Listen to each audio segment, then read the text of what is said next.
Hey folks, Agnes here, 37, female, ready to spill the tea on my crazy life.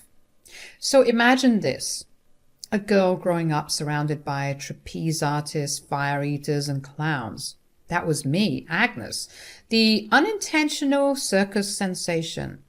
My adopted circus family didn't have much choice but to throw me into the limelight when they discovered I could bend in ways that would make a pretzel jealous. Flexibility had its perks, I guess. Life in the circus ain't no walk in the park, let me tell you. We were a bunch of misfits surviving in a dying industry. Gigs were as unpredictable as the weather, and when the crowds didn't show up, desperation set in. That's when we turned to the gray areas of legality to make sure we had enough cash to keep going. Now, I never knew my birth parents. I was just a toddler when the circus adopted me. I suppose they saw my potential and thought, hey, we can make some money off this kid. Not the most glamorous start to life, but hey, at least I got some cool circus skills out of it. But being the circus oddity came at a cost. No school dances, no high school crushes, just a relentless grind of circus life. At 16, I couldn't take it anymore. I wanted out. I wanted a taste of normalcy. So I hatched a plan to escape. But oh boy, my circus family wasn't having it. They caught wind of my little plot, and from that day forward, it was like living in a circus-themed prison. Tighter schedules, harsher rules. They wanted to squeeze every last drop of profit out of me. And let me tell you, the means they used to keep the money flowing weren't exactly honorable, as I mentioned before. Robberies, sketchy deals, selling unprescribed Adderall to desperate souls. Yeah, we did it all. I started feeling more like a cash cow than a human being. Enough was enough. The resentment grew, and I dreamt of a life beyond the big top. I wanted to break free from the chains of the circus, taste freedom, and pursue dreams that didn't involve juggling or walking a tightrope. But it seemed impossible, and I was growing more and more desperate as the years went by. So 4 years flew by, and my circus family had taken a really dark turn. We went from being quirky performers to full-on hardcore criminals. Drugs, shady deals, and a whole lot of messed up chaos. It was a living nightmare I couldn't wake up from. I'd seen things that would give you chills, and I was done living that cruel, tough life. My circus family wasn't a family anymore. They were just a bunch of messed up drug lords. I had to get out, and I needed a plan. Lucky for me, I had one true friend in that chaotic mess. Let's call him Jack. Jack and I hatched a plan to escape the circus nightmare, and as fate would have it, when the heat was on and my family was about to catch me escaping again, Jack took the fall for both of us. Brave soul. I promised Jack that I'd find a way to contact him once I was free. I was determined to bring him into the light and away from the circus's twisted grip. 2 years later, I finally made a life for myself. I landed a waitress gig and snagged a small, dingy apartment. It wasn't much, but it was freedom, and that's all I needed. I found Jack on Facebook, but communication was tricky, as you can imagine. The circus drug lord ringleader was keeping a close eye on him, making regular contact near impossible. We'd exchange a few words once a month, and every time I'd reassure Jack that things would work out for us in the end. All right, buckle up, folks, because the roller coaster continues. So there I was, settling into my new life in Connecticut, thinking I could finally catch a break from the circus nightmare. But you know, life had other plans. One day I decided to check on Jack like I would usually do. But what I saw made my heart drop. A terrifying text from Jack's account explained that the other family members had found his secret social media profile. Panic mode initiated. They threatened me, said that they were loaded now from all the illegal activity and ready to hunt me down for revenge. I pleaded and swore I wouldn't spill their secrets to the authorities, but they weren't buying it. Loose ends needed tying up, and I was on their list. Now imagine living with the constant fear that you're being watched. I changed my social media and my identity, but somehow those circus creeps always found a way to reach me. Every year or so, an ominous message with a clown emoji would pop up. I found you. It was like a never-ending horror show, and I didn't know what to do. You might be wondering why I didn't run to the police. Fear. Pure, unadulterated fear. I'd been involved in their illegal activities, and although I was forced and coerced into it, I was terrified of getting into trouble myself. So I kept moving, changing places, hoping to outrun the ghosts of my past. For a while, Connecticut seemed like a safe haven, thank God. I got odd jobs and gardener gigs, just trying to make ends meet. That's when I met Clinton, a nice guy who hired me for various odd jobs around his place. Clinton and I hit it off. He would always laugh at my jokes, and he found it cool that I had a background in the circus. Eventually we started dating. Things felt normal, happy even. For a while I could almost forget the circus nightmare that kept lurking in the shadows. Clinton and I were on fire. Every day he'd tell me he loved me, and I was falling head over heels for the guy. Love was in the air, and it wasn't long before we decided to throw a shotgun wedding. Yep, we were so crazy about each other that we just couldn't wait. We didn't have a big fancy ceremony or anything, just a couple of lovebirds saying their vows in a little chapel. It was simple, sweet, and felt like a dream compared to the circus drug-fueled nightmare I'd been through. I thought maybe, just maybe, life was finally cutting me some slack. Clinton and I settled into our married life, blissfully in love and building a future together. For a moment I almost forgot about the shadows of the past. Little did I know the circus wasn't done with me just yet. Life's got a funny way of keeping you on your toes, and my toes were about to tap into another twist in this wild tale. You're probably wondering at this point if I spilled the beans to Clinton about my wild circus days. Nope, not a chance. I figured it's best to keep that whole bag of crazy locked up tight. When we'd shoot the breeze about our families, I'd just toss out the orphan bomb, you know. Mentioned I didn't really have a clue if there were any other relatives lurking around. I mean, it wasn't a complete lie, so I tried not to feel too bad about it. Clinton didn't dig too deep, thinking my life was already sad enough without a proper family tree. And honestly, I was cool with that. Happy in the now, building a new life with Clinton. I didn't want my past to rain on our parade. So now it's been a year into the wedded bliss. I was doing the laundry, minding my own business as one does. As I'm sorting through the clothes, what do I stumble upon? A pair of panties that sure as heck weren't mine. I went full-blown ballistic. I mean, who wouldn't? I stormed up to Clinton, waving those mystery undies like a battle flag. He's got this deer-in-the-headlights look, stammering like a kid caught with their hands in the cookie jar, and I'm standing there demanding answers, thinking, is this guy for real? Trust me, I was ready to unleash the circus fury on him. Clinton, care to explain these panties I found in the laundry? They sure as shit ain't mine. What? Agnes, I swear, I don't know how they got there. Maybe they got mixed up at the laundromat or something. Oh, save it, Clint. I ain't buying that load of crap. Who's the other woman, huh? Spit it out. Agnes, I'm not cheating on you. I love you. Those panties are probably just a mix-up. Mix-up? You think I'm stupid?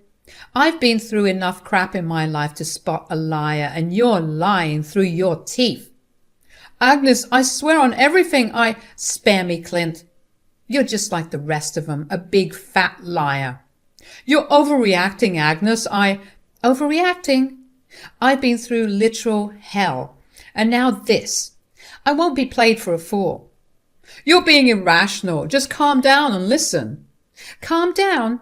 You've got some nerve, Clinton. You cheat on me and you have the gall to tell me to calm down? And so the shouting match went on, each word cutting deeper than the last. The trust we had built seemed to turn to dust at that moment. When I looked at him that day, it was like I was looking at a stranger. Yeah, so things got worse, if you can believe it. Clinton just kept on cheating and I kept on letting it happen. It's like I was stuck in this messed up loop, you know. Every time I caught him, it was a new low. Lipstick on his collar, smelling like some other woman's perfume. He even had the nerve to call me by someone else's name. And sometimes he'd straight up admit it. And it wasn't like he was trying to hide it anymore. No, sir. He'd almost show it off, flaunting his affairs like some twisted game. When I'd lose it, he'd just throw it back at me. Clinton, seriously, why do you treat me like crap? What's your deal? You think I'm stupid? Honestly? Yeah. What? You heard me. I think you're stupid. Why are you still here if you hate me so much? Why are you still here if you don't like me enjoying myself? Are you high or something? It's because I love you. No, I don't think so. I think it's because you're obsessed with me. What? Admit it. You need me, babe. You're obsessed with me. Obsessed? You're out of your mind. Why would anyone be obsessed with a cheating jerk like you? Look around, Agnes. You got nothing without me. Now, why don't you just leave? I don't know, okay? But that doesn't mean I need you. Sure. Admit it, Agnes. You're hooked on me. You can't resist. No, I'm not. I just thought we could have a decent life together. Decent life with you? Come on, Agnes. You know you can't do any better. Maybe I can't. That's right. You're stuck with me and you know it. I didn't really know what to say after that. I mean, sure, I was furious, but this twisted fear of being alone kept me hanging on. I'd rather put up with his crap than face the ghosts of my past, you know? After a while of this crap, I stopped fighting it. I stopped questioning him. It was like I became numb to it all. More years rolled by and Clinton just kept at it. There were times when I'd catch him right in our bed with another woman and I felt like I couldn't even fight back. I was stuck, drowning in this mess I couldn't escape. It's crazy how fear can make you do things you never thought you would. So there I was, turning 36, thinking maybe things would take a turn for the better. Boy, was I wrong. Life decided to throw me another curveball.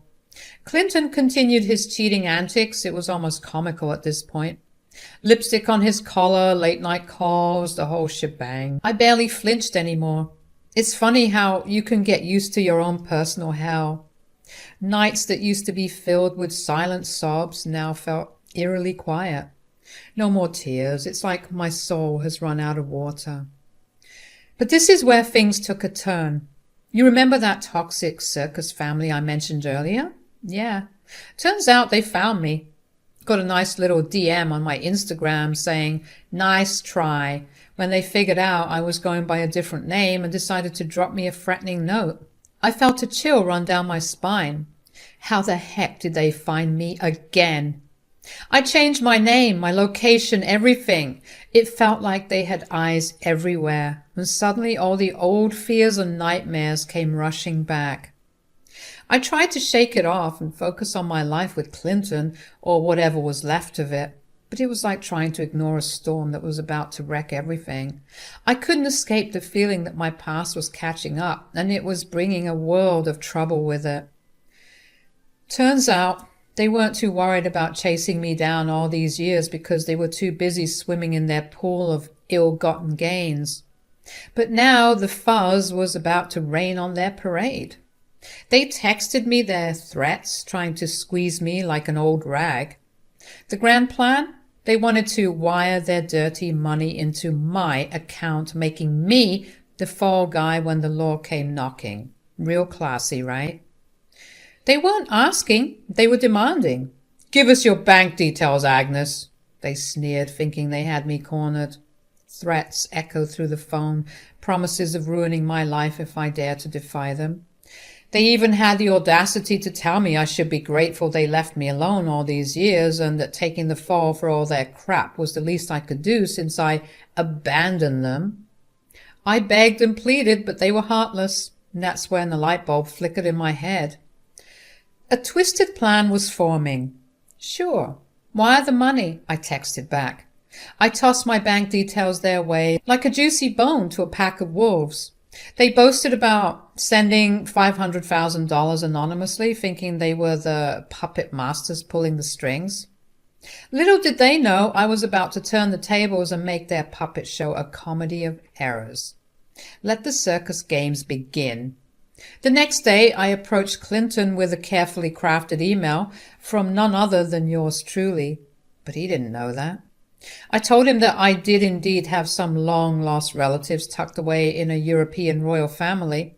I said that the patriarch of this imaginary clan had kicked the bucket, and now yours truly was set to inherit a tidy sum. I laid it on thick, pulling out all the stops. The waterworks were in full swing as I poured my heart out to Clinton. He sat there staring at the email like it held the secrets of the universe. I made sure to sprinkle just the right amount of drama, making my tale of royal connections sound so convincing that he'd think Shakespeare himself penned it. As he read and reread the email, I kept up the act. Big eyes, sniffles, and the occasional quiver in my voice, I could practically see the dollar signs dancing in his eyes as he envisioned the grand life we were about to lead, thanks to my fictional royal lineage. Oh, the lengths I'd go to escape this circus of a life. Wait, what? Are you serious? This can't be real. You better believe it, honey. We're going to be loaded. How's this even possible?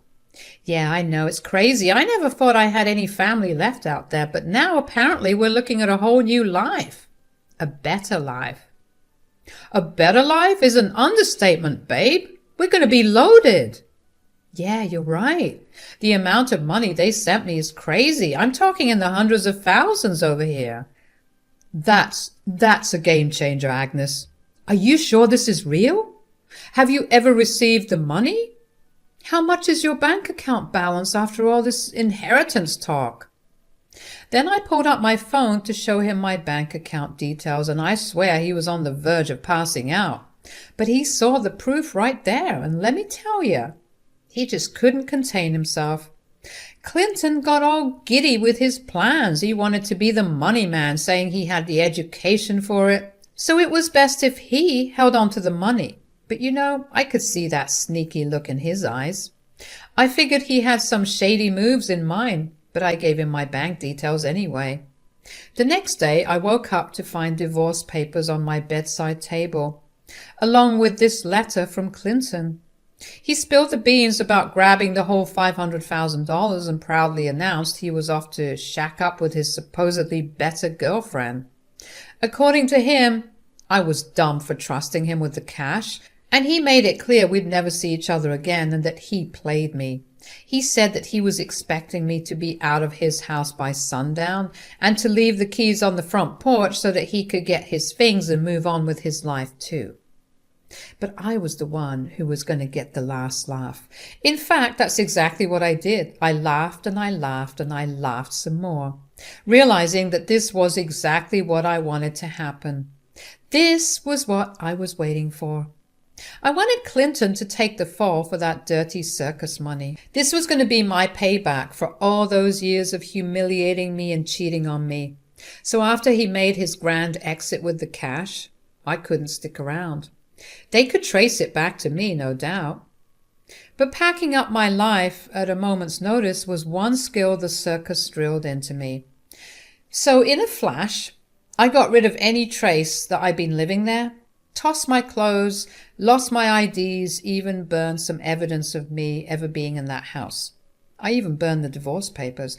I didn't even want people to know that Clinton and I had any sort of association, and I know that getting rid of all that evidence would make him go crazy trying to link things back to me once he would get caught.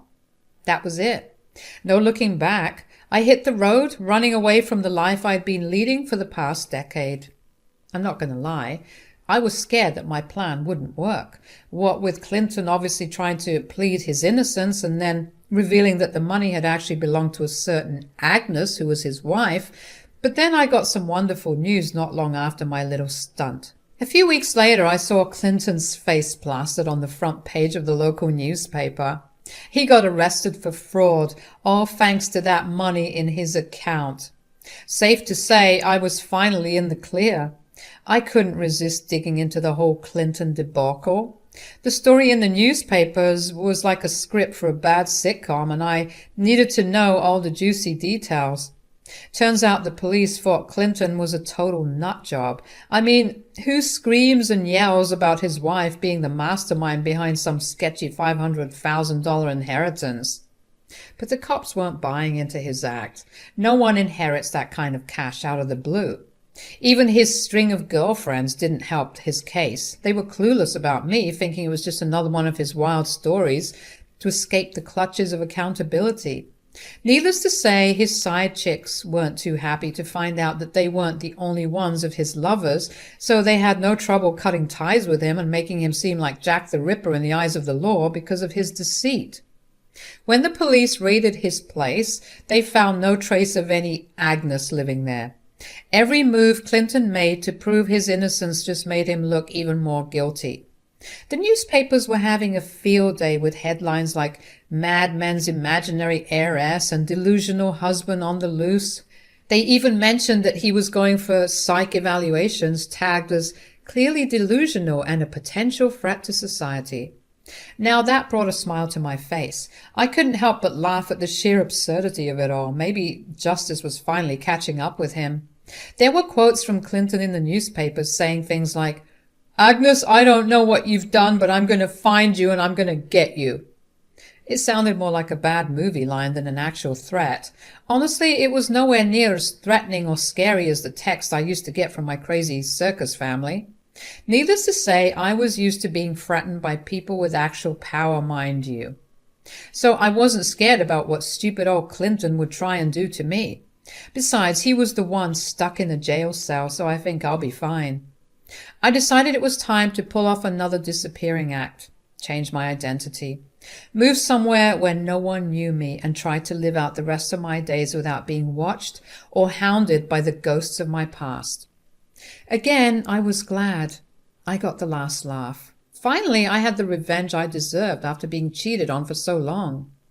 I couldn't get revenge on my circus family, but at least I could teach that cheating scumbag a lesson. The more Clinton talked about his wife being from the circus and not being a usual member of society made him sound more and more crazier. Right now, I'm living in a different city under a different name, working odd jobs, glad to be free of him. And here's to hoping my circus family won't show up any time soon. I just had to share my story because it was something that I never thought would happen to me, and I just had to say it. Tell it to anyone just so I could relieve some of this pressure, you know? Anyways, it must suck to be Clinton right now, thinking that he could play me by stealing all my money. Well, I guess that's just what happens when you're a greedy bastard and you want more than what you already have.